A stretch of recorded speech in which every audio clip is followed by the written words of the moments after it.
Hi hello வணக்கம், welcome back to our channel Navs life style. நம்ம இன்றைக்கி இந்த வீடியோவில் சோயா சங்க்ஸ் பிரியாணி எப்படி பண்ணுறதுன்னு தான் பார்க்க போகிறோம். அதுக்கு முன்னாடி இந்த வீடியோ ஃபுல்லாக பார்த்து உங்களுக்கு இந்த ரெசிபி பிடிச்சிருந்ததுன்னா மறக்காமல் like, share and subscribe to knows life style. இப்போது சோயா சங்க்ஸ் பிரியாணி பண்ணுறதுக்கு 1/2 கிலோ பாஸ்மதி அரிசி நல்லா தண்ணியில் ஊற வச்சுருக்கேன். 5 வெங்காயம், பச்சை மிளகா, கொத்தமல்லி இலை, 4 தக்காளி, தயிர், சோயா சங்க்ஸ் அதாவது மீல் மேக்கர், கைப்பிடி அளவு புதினா இலை, தேவையான அளவு மிளகாத்தூள், கரம் மசாலா, இஞ்சி பூண்டு விழுது, சிக்கன் மசாலா, கூடவே எண்ணெய். ஃபர்ஸ்ட் இப்போ சோயா சங்க்ஸ் நம்ம மேரினேட் பண்ணிடலாம். அதுக்கு பாயில் பண்ணி வச்சுருக்க சோயா சங்க்ஸ் கூடவே தேவையான அளவு உப்பு, 1 டேபிள் ஸ்பூன் மிளகாத்தூள், 1/2 டேபிள் ஸ்பூன் இஞ்சி பூண்டு பேஸ்ட் சேர்த்து நம்ம நல்லா மிக்ஸ் பண்ணி மேரினேட் பண்ணி வச்சுக்கலாம். இப்போது பிரியாணி பண்ணுறதுக்கு ஒரு பாத்திரத்தில் 1 கப் எண்ணெய் சேர்த்துட்டு நம்ம கரம் மசாலாலாம் ஆட் பண்ணிடலாம். அதாவது 2 பட்டை, 2 கிராம்பு, 4 ஏலக்காய் சேர்த்துட்டு கூடவே நம்ம நீளவாகமாக கட் பண்ணி வச்சுருக்க 5 வெங்காயத்தையும் ஆட் பண்ணி நம்ம நல்லா வதக்கிக்கலாம். வெங்காயம் வதக்கிறதுக்கு நம்ம கொஞ்சமாக உப்பு சேர்த்துக்கலாம். ஸோ தட் நம்மளுக்கு வெங்காயம் சீக்கிரமாக வதங்கிடும்.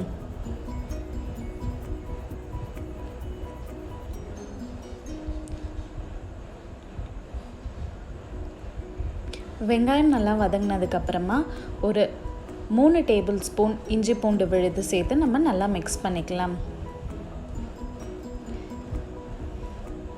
இஞ்சி பூண்டு விழுது சேர்த்ததுக்கப்புறமா நல்லா பச்சை வாசனை போனதுக்கப்புறமா நம்ம சின்ன சின்னதாக கட் பண்ணி வச்சுருக்க 4 தக்காளி சேர்த்து நம்ம நல்லா மிக்ஸ் பண்ணிக்கலாம்.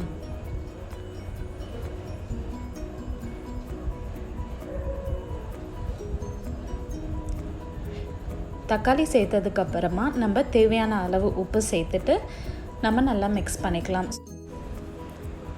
இப்போது நம்ம காரத்துக்கு ஏற்ற அளவுக்கு பச்சை மிளகா சேர்த்துக்கலாம். நான் ஒரு 7லேருந்து 8 பச்சை மிளகா சேர்த்துருக்கேன். நீங்கள் காரத்துக்கு ஏற்ற மாதிரி அட்ஜஸ்ட் பண்ணிக்கலாம். இப்போது பச்சை மிளகா சேர்த்து நல்லா மிக்ஸ் பண்ணதுக்கப்புறமா ஒரு கைப்பிடி அளவு புதினா இலை, கொத்தமல்லி இலை சேர்த்து நம்ம நல்லா மிக்ஸ் பண்ணிக்கலாம்.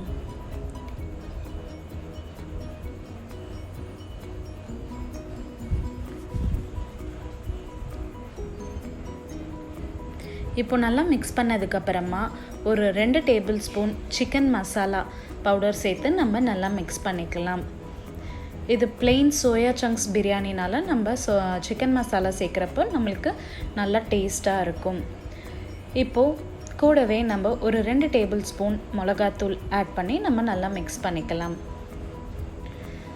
இப்போ மசாலாலாம் ஆட் பண்ணி பச்சை வாசனை போனதுக்கப்புறமா நம்ம ஃபர்ஸ்டே மேரினேட் பண்ணி வச்சுருக்க சோயா சங்க்ஸ் சேர்த்துட்டு நம்ம நல்லா மிக்ஸ் பண்ணிவிட்டு கூடவே ஒரு 5லேருந்து 6 டேபிள் ஸ்பூன் அளவு தயிர் சேர்த்து நம்ம நல்லா மிக்ஸ் பண்ணிக்கலாம்.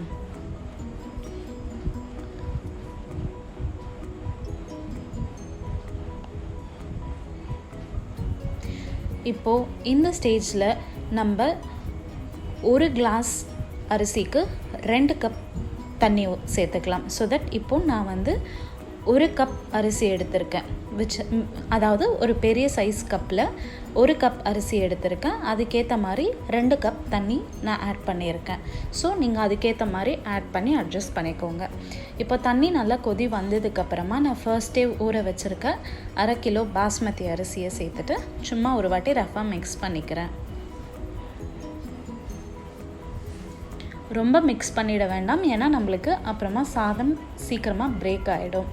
ஸோ சும்மா அரிசி ஆட் பண்ணதுக்கப்புறமா ஒரு வாட்டி மிக்ஸ் பண்ணிவிட்டு நம்ம தட்டு போட்டு மூடி வச்சுட்டு மீடியம் ஃப்ளேமில் ஒரு 5லேருந்து 10 நிமிஷம் நல்லா வேக விடலாம்.